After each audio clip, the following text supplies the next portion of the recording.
warahmatullahi wabarakatuh. Saya di sini akan menjelaskan materi AIK 3 tentang Muhammadiyah dan identitas budaya Islam.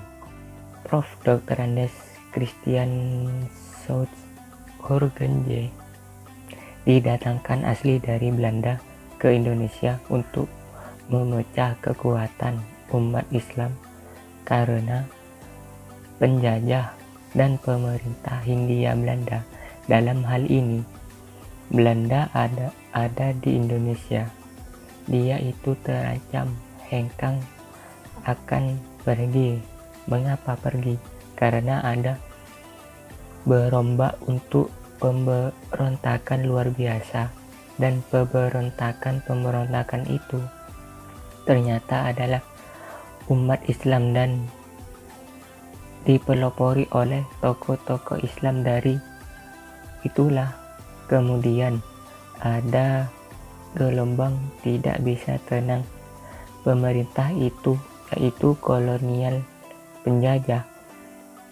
Maka Belanda mengutus Christian Southoorgenje pada tahun 1899 dan kemudian dia menjadi penasihat urusan agama dan kebijakan pribumi. Yang dimaksud pribumi umat Islam yang ada di Indonesia. Jadi dahulu terdapat kantor urusan keagamaan dalam bahasa Belanda, kantor Verenigings Zaken, dan dia menjadi satu-satunya penasihat resmi urusan keislaman pribumi yang ada di Indonesia.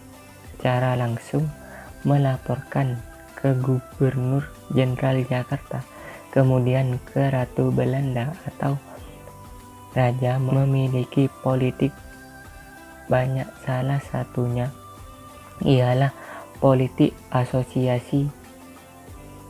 Ialah politik yang menanamkan, mencangkokkan, menginjeksikan, dan menyeramkan adalah Profesor Dr. Andes Christian Southoorgenje.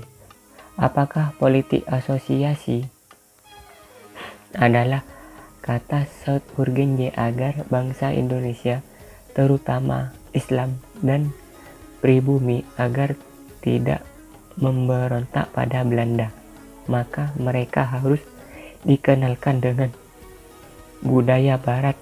Dalam hal ini, Belanda dengan dikenalkannya, maka nanti dia akan merasa bangga dan merupakan budaya lokalnya.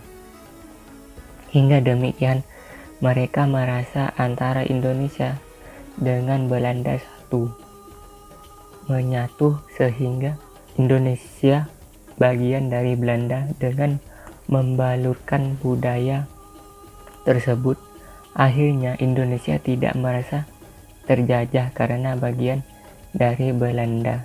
Contohnya, ada negara yang menyatu meskipun dipisahkan dengan beberapa negara. Tujuannya adalah ia akan nyaman dengan budaya yang dicangkokkan dari budaya Belanda.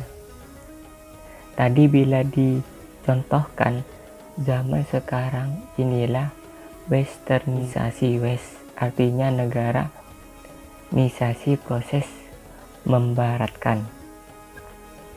Dampak asosiasi. Yang pertama, politik asosiasi akan menghilangkan cita-cita pan-islamisme dari segala kekuatannya. Pan-islamisme itu gerakan persatuan umat Islam sedunia dari manapun dan negara manapun. Dia yang penting beragama Islam, dia adalah satu. Pan-islamisme diusung untuk membentuk kembali kejayaan Islam di masa lalu yang bisa disebut dengan khilafah. Jadi khilafah sebagai kejayaan.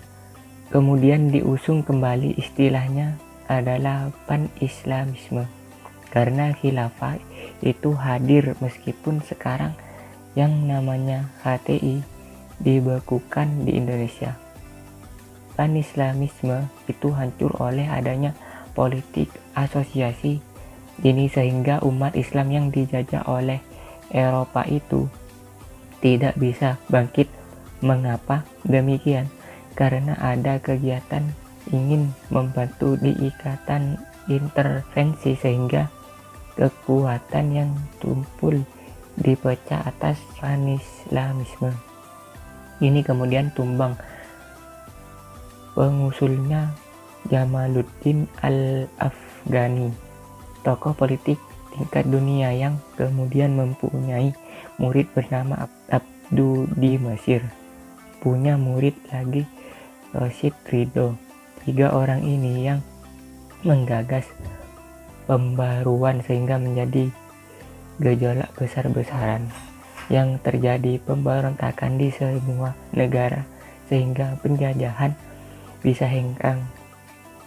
Belanda takut kalau Pan-Islamisme mewarnai di Indonesia, maka diberikan politik asosiasi gerakan budaya tersebut. Kedua, dampak dari politik asosiasi memudahkan kristenisasi Belanda. Belanda masuk awal adalah kongsi dagang untuk bisnis karena merasa nyaman dengan sumber dayanya secara langsung di monopoli. Karena monopoli, dia dibentengi oleh kekuatan militer. Setelah itu ia juga menggunakan ilmuwan dan ahli agama. Jadi ada misi penelitian, ada juga misi kristenisasi karena asosiasi, ada sistem yang masuk. Ketiga, memperkuat sistem kolonialisme. Tujuannya untuk memperkuat cengkraman dari penjajah.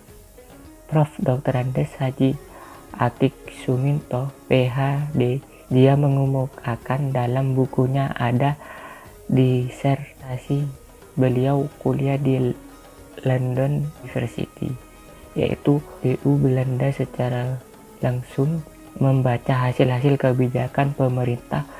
Judul bukunya Politik Islam Hindia Belanda. Respon balik pribumi dari politik tersebut. Budi Utomo, sebuah organisasi, intinya melaksanakan budaya pribumi agar rakyat Indonesia tidak kehilangan jati diri, tidak kehilangan identitas. Gerakan tersebut merupakan gerakan yang bergerak membakar agar budaya tidak terkikis oleh apapun. Kedua, Muhammadiyah berdiri sesudah gerakan Budi Utomo. Mengapa demikian? Ada disertasi oleh Prof. Alwi Shihab. Beliau lebih dekat NU ketika disertasinya di University Temple Amerika Serikat yang menguji Bapak Haidan Natsir karena dia menang di Muhammadiyah.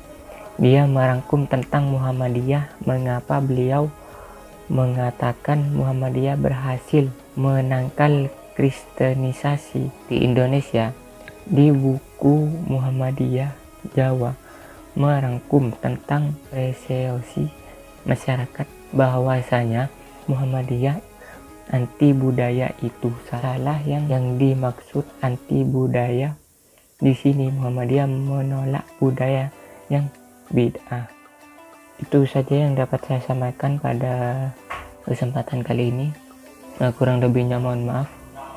Akhiran wabillahi taufiq wal hidayah. Wassalamualaikum warahmatullahi wabarakatuh.